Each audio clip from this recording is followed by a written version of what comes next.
guys, ngayong araw si Cupcake ay magluluto sa kanilang trabaho doon sa restaurant ng meron siyang carrots at saka onion and garlic at saka kalahating kilo ng karne.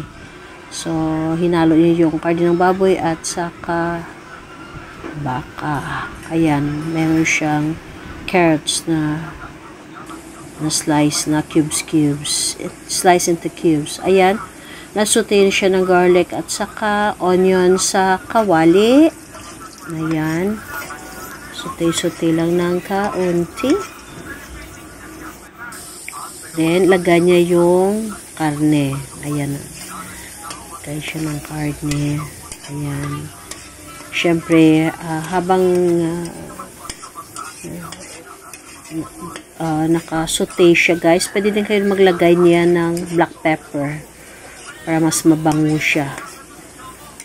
At saka, syempre, half kilo na karne, pwede kayong maglagay dyan ng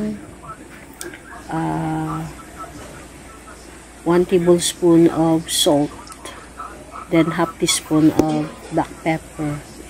So, ayan na guys. Next na nilagay ni Cupcake is yung meat ng baboy. Yung giniling na baboy. Kasi inuna niya nilagay yung yung karne. So, next na nilagay niya is yung karne ng baboy na giniling din. Ayan. So, sote-sote lang siya ng kaunti hanggang maluto siya. Ayan.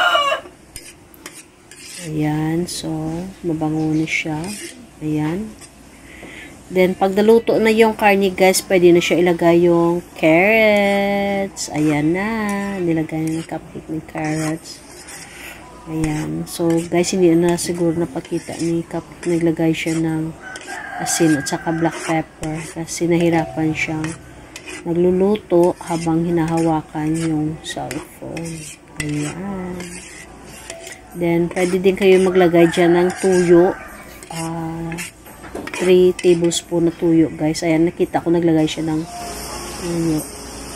Ayan, at nilagyan din niya ng chili. Ayan yung chili, yung malaking na chili. Ayan, kung nakita nyo guys, meron siyang chili na nilagay din. Ayan, so almost done na siya guys. Ayan. Ayan siya ng chili. Then, luto na siya. Pwede na siya i-serve, guys. Ayan na. So, luto na yung meat veggie niya. Ayan. Parang alos ala cubana siya, guys. Ayan. Ground pork.